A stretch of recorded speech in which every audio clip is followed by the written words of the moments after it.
दोस्तों, यदि हम बिना किसी भूमिका के कांग्रेस शब्द का इस्तेमाल करें तो आप इसका अर्थ क्या निकालेंगे?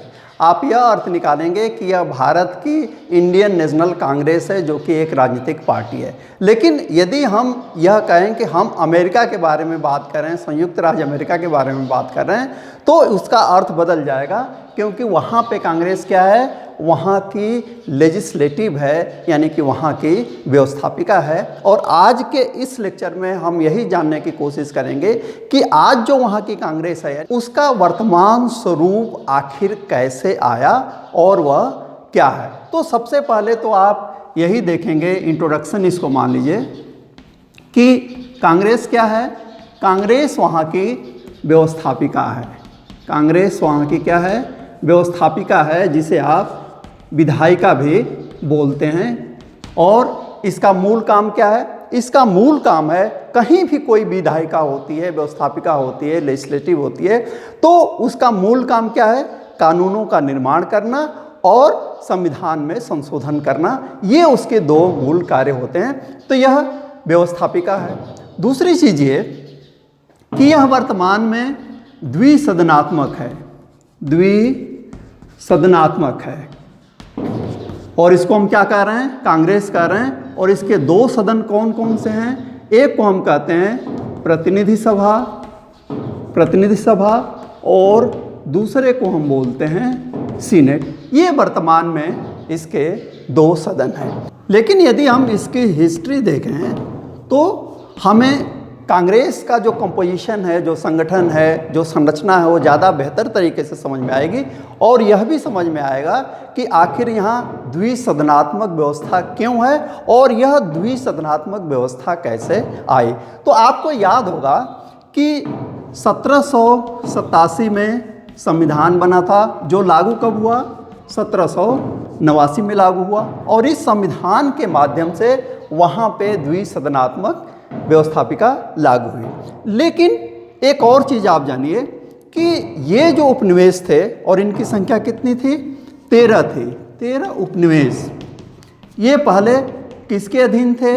ये अधीन थे ब्रिटेन। उसी ब्रिटेन के अधीन थे जिन्होंने हमको भी 190 साल गुलाम बनाया, और अमेरिका में उनका जो था वह 170 साल का था। तो चूंकि ब्रिटेन में द्विसदनात्मक व्यवस्थापिका है, वहाँ की जो पार्लियामेंट है उसके दो सदन है, आप जानते हैं, हाउस ऑफ लॉर्ड्स और हाउस ऑफ कॉमन्स। तो चूंकि ये 13 उपनिवेश उसके अधीन थे, तो बड़ा स्वाभाविक था कि अधिकांश उपनिवेशों में कैसी व्यवस्था थी? द्विसदनात्मक व्यवस्था थी। लेकिन 1775 के बाद, या ये कहें कि 1765 के बाद, इनके संबंध बिगड़ने शुरू हो गए जब स्टैम्प शुल्क लगा। और अंत में 1775 में युद्ध की घोषणा हो गई, और फिर 1776 4 जुलाई को आज़ादी की घोषणा इन उपनिवेशों ने की। जब घोषणा हुई तो एक और घटना घटी, और वह घटना ये थी कि 1777 में इन 13 उपनिवेशों ने मिलकर के क्या बनाया? परिसंघ बनाया, जिसे कन्फेडरेशन कहते हैं। तो परिसंघ बना, और इस परिसंघ ने एक सदनात्मक व्यवस्थापिका की स्थापना की। बाकायदा संविधान था, और इसमें क्या था? सभी 13 राज्यों को समान प्रतिनिधित्व था।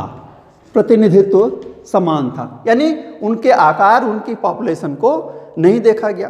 तो ये व्यवस्था कब तक रही? 1777 से लेकर के 1787 तक, यानी कि करीब करीब 10 से 11 साल यह रही। लेकिन इसका अनुभव बहुत अच्छा नहीं था, बहुत परेशानियां आई।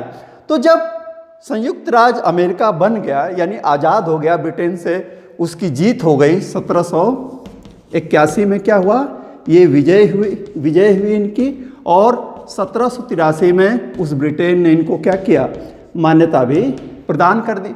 उसके बाद संविधान बना।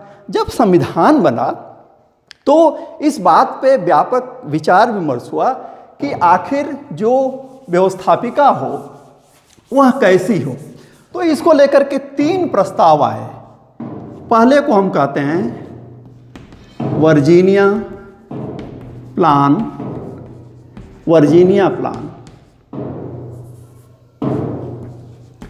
वर्जीनिया प्लान, और यह आया मई 1787 में। इसमें दो बातें कही गई। पहली चीज़ तो ये कि जो व्यवस्थापिका होगी वो होगी द्विसदनात्मक होगी, पहली चीज़ ये। और दूसरी चीज़ ये कहा गया कि आनुपातिक प्रतिनिधित्व होगा, आनुपातिक प्रतिनिधित्व होगा दोनों ही सदनों में, और किस आधार पे? जनसंख्या के आधार पे। इसका ये मतलब था कि जो बड़े राज्य होंगे उनको एक प्रकार से उनको हाउस ऑफ रिप्रेजेंटेटिव और सीनेट में ज़्यादा रिप्रेजेंटेशन मिलेगा, प्रतिनिधित्व मिलेगा, क्योंकि आधार क्या है? जनसंख्या है। ज़्यादा जनसंख्या तो ज़्यादा मेंबर चुने जाएंगे। तो इसका समर्थन बड़े राज्यों ने तो किया, लेकिन छोटे राज्यों को ये लगा कि नहीं, अब तो यदि ऐसा हुआ तो कोई कानून आएगा तो बड़े राज्य एक तरफ हो जाएंगे, तो हमारी बात का कोई महत्व नहीं रहेगा।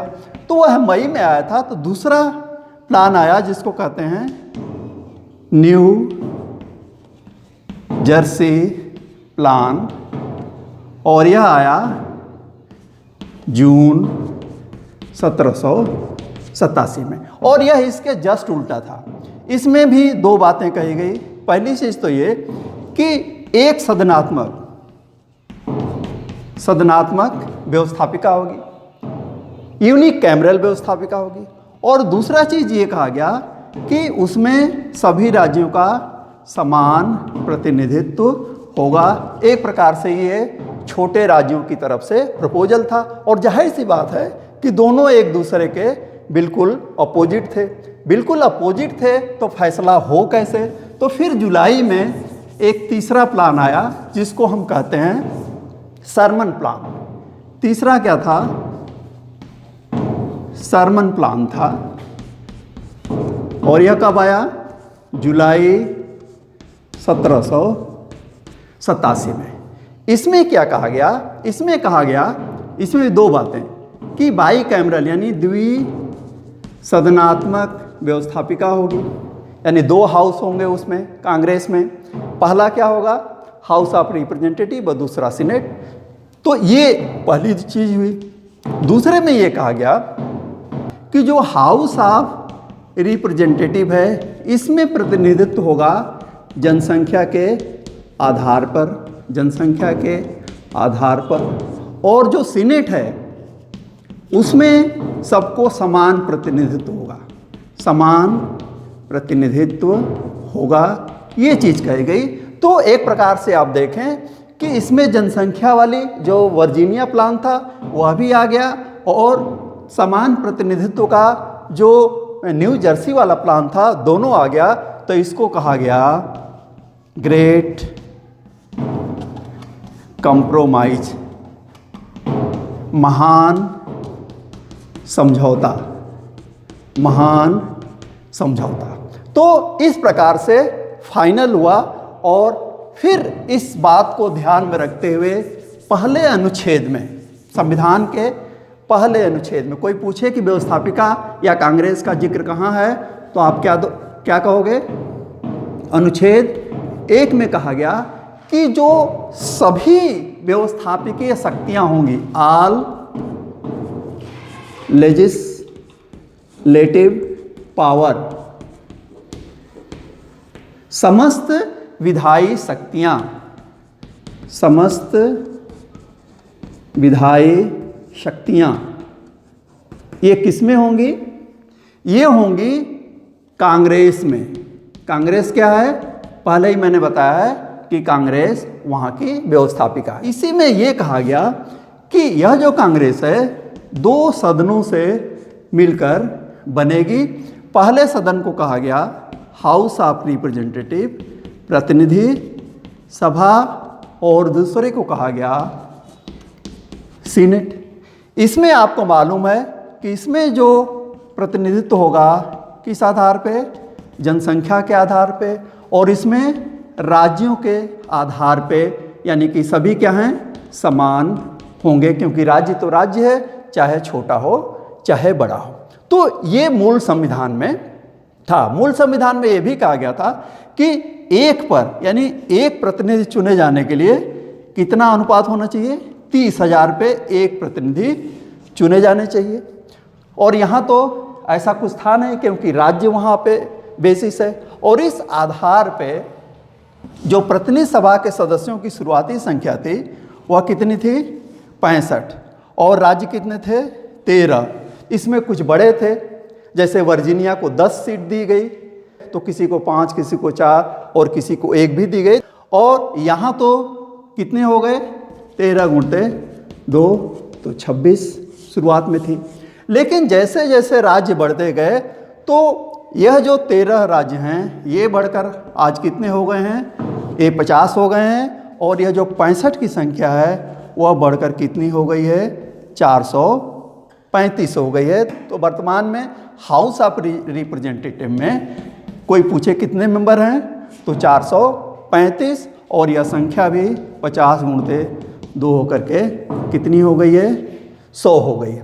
तो ये इसका कंपोजिशन है। एक और चीज़ आपको याद रखना है कि दोनों ही सदनों में जो चुनाव होता है वह कैसे होता है, प्रत्यक्ष डायरेक्ट इलेक्शन होता है। यद्यपि शुरू में सीनेट में ऐसा नहीं होता था, लेकिन जब हम सीनेट को अलग से पढ़ेंगे तो उसमें हम बताएंगे कि इसमें परिवर्तन कब किया गया और कैसे किया गया। तो ये था अमेरिका के व्यवस्थापिका का यानी कि कांग्रेस का इतिहास। पढ़ते रहिए, देखते रहिए। Thank you very much.